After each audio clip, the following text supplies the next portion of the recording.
Hello everyone, Agent Gold here. Welcome back to my mini Let's Play of Final Fantasy VI. When we left off last time, we had just gotten off the Phantom Train and out of the forest.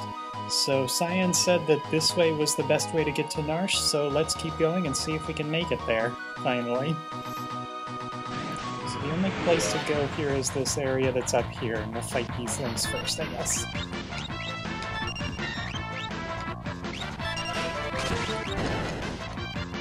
There was something I wanted to explain during the boss fight in the last video that I didn't get a chance to because it was kind of in the heat of the moment, but I'll explain it in a few minutes. So, we have kind of a very boring fight coming up, so I'll just cut out some of the parts of that.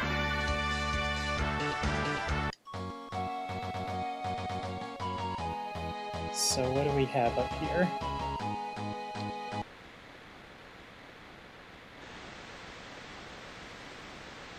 Barren Falls, it said.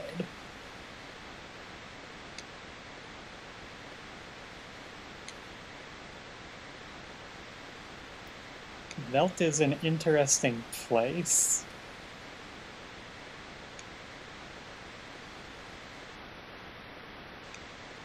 Okay, so we might be looking for a village called Mowgli's. We'll see if anyone there can help us, I guess. Okay, Shadow, even if he hasn't left up to this point, always leaves here. And I still don't understand why he came all this way for free. I mean, well, nobody expected the train. He was kind of forced into that, but still, it was awfully nice of him, which is almost out of character. Okay, so it's either face the Empire or jump into a waterfall. We're jumping.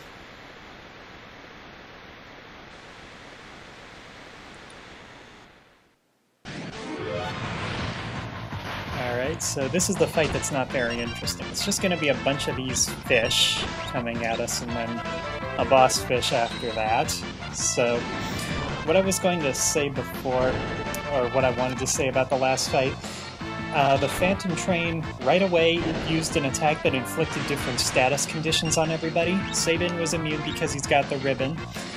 Shadow was just losing hit points constantly. Cyan got a condition called Imp.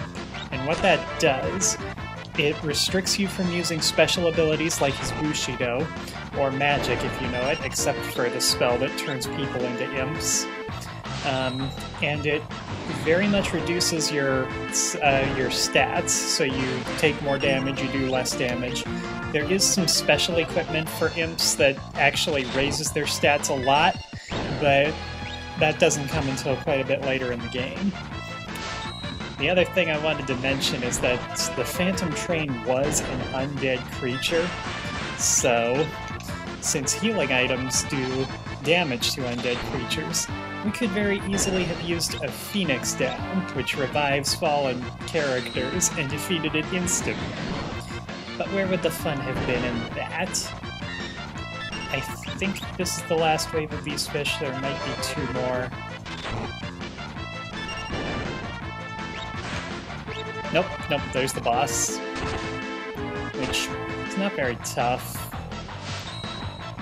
I don't think he's any stronger, like, offensively than the other fish were.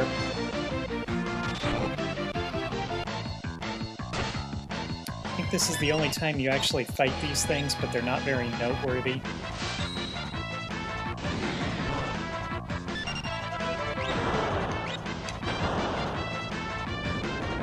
Yeah, this whole battle was just kind of a transition. Give you some action while we're falling in this waterfall, and transition us to the next place as we get to the Veld.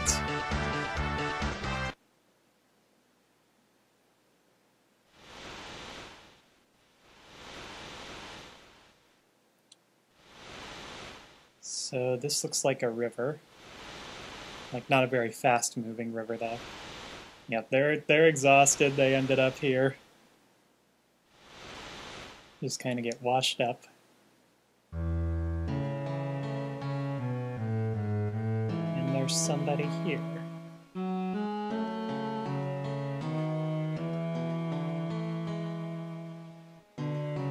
This is not something he sees every day, someone getting washed up on the shore like this.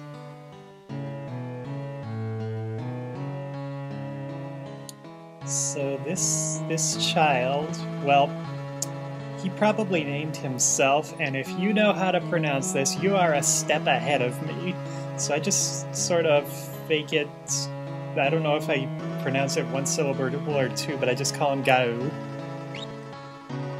You can pronounce it differently if you'd like. And he is... well, he doesn't really have a home per se. But we'll be seeing more of him in a minute or two.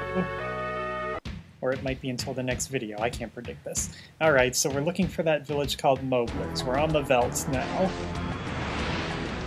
And what's special about the Veldt is that any random encounters you've seen up until this point in the game, as long as you, like, stayed with the fight and finished it, rather than skipping it or running away or whatever, it can show up here. So these are enemies from back in the cave that Edgar, Terra, and Locke were going through when they got to South Figaro. And, their explanation is just that all kinds of wild creatures migrate here or something like that. But that doesn't explain why we can actually see Imperial soldiers, which we'll probably end up seeing at least one group on the way to the village. These are some desert enemies. So there is a reason that they put pretty much every random encounter in the game here up to this point. And we'll find that out in the next video. But the Veldt is definitely a special place because we're not getting any experience even from enemies that would normally get experience, so they must be here for another reason. If we happen to get lucky and we see, like, the monster in the box that gave us the green beret, we can get more green berets from him, so that's pretty cool. I think that what kind of monsters you see is decided by specifically where in the map you are, but I don't know that for sure. It could be entirely random and I've just had this weird luck.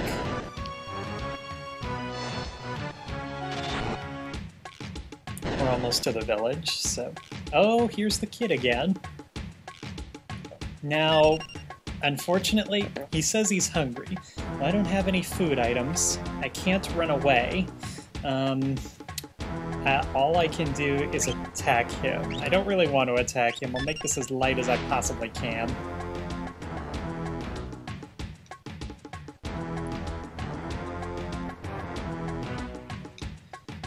Yeah, he apparently doesn't like us being here.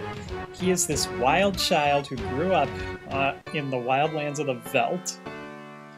And we'll be seeing more of him in the next video.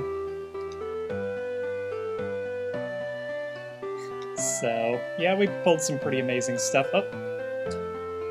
That guy delivers letters to a couple of places. Moblez gets letters from carrier pigeons.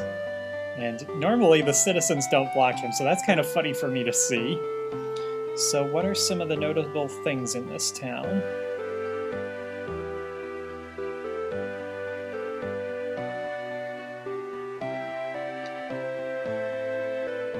Ah, we get a clue here. So let's see at this item shop.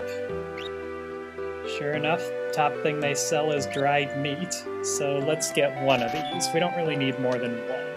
They don't tell us what kind of meat this is or how it was dried, so I'm just going to assume it's beef jerky. How's that sound? So, the letters do play a kind of important part because of this house over here. And I think this person tells us who's inside.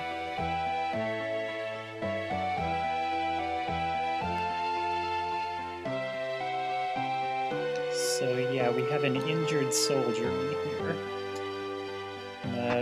I guess I'll call him the postman. He's delivering letters here. So let's talk to him and see what we can find out. Miranda is a town that we haven't seen yet and can't get to, but the Empire took it over. This guy worked for the Empire but didn't want to. There seem to be a lot of people like that.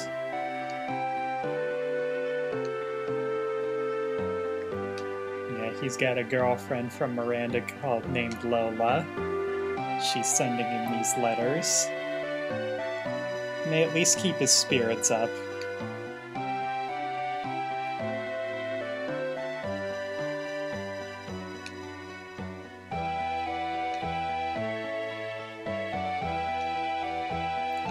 That's pretty sweet. So we can actually do something pretty nice for this guy. Since he's not able to write letters or send things, because in other letters she talks about things that she wishes she had, like his favorite record, so she could think of him. We can actually send those. Each thing costs 500 gil to send, and there's 5 altogether. And we get something special for it. And I know a trick, but I'm not just... well, I'll show you what happens here. This guy is another one who has a nice clue for us about what we're supposed to be doing next. I'm gonna say I haven't heard about them, he's gonna show me something here. Get this little cutscene. This is a mountain and a cave which we can reach right now. And he's pointing out these ocean currents that would take us to another part of the world. There was Doma. It would take us to this little town over here if we could somehow make use of them. And that town happens to have a harbor, and a ship would certainly make things easy for getting back to Narsh. I mean, even if we had to go through a little detour or something, it would speed up our trip tremendously. So after watching that cutscene, I don't know if it's a glitch or what, but there's another letter here. So I can actually send all 5 letters now, and he'll give us a little something for it. But like I said, I don't want to have you sit through that, so I'm just going to skip and do that, if that's alright. So wait right there. This guy charged me 500 gil to send a potion. And I know that they don't actually sell potions in Miranda, but that is 10 times what they cost. So I can't help but feel like I've been a little bit taken advantage of here. But I just sent off the last thing that that Lola wanted, and actually if I had chosen to come back here later and just send the letters one at a time as they came, we could actually see Lola later, and she says different things about depending on whether or not she sent the letter last or he sent it last, and what the last thing he gave her was. But now he gives us a little something here. I think that's pronounced Tintinabulum, but I could be wrong. And when I first saw that, I thought, who in their right mind named it that? But it's actually based on an item from Catholic tradition. And it's basically a bell on a pole that someone would walk around with to announce that the Pope was coming. And what it does in this game is anybody who's holding it recovers health with every step. So it works out, it's pretty cool, and I'll actually have a use for it during a future video. So, last notable thing I know about in this village is these 2 over here. We find out about these 2 kids who are in love with each other, but they're not going to say anything for a long time. So they're just part of the story later on.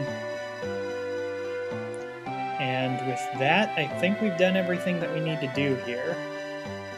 There is some stuff in the weapon and armor shops, but there's another town coming up which has better stuff, so I'm not going to bother here. So at this point, you probably know what we need to do, or you might be able to guess, but I have no idea how long it's going to take to actually do it. So I'm going to cut this video here, and we'll pick it up here next time. See you then.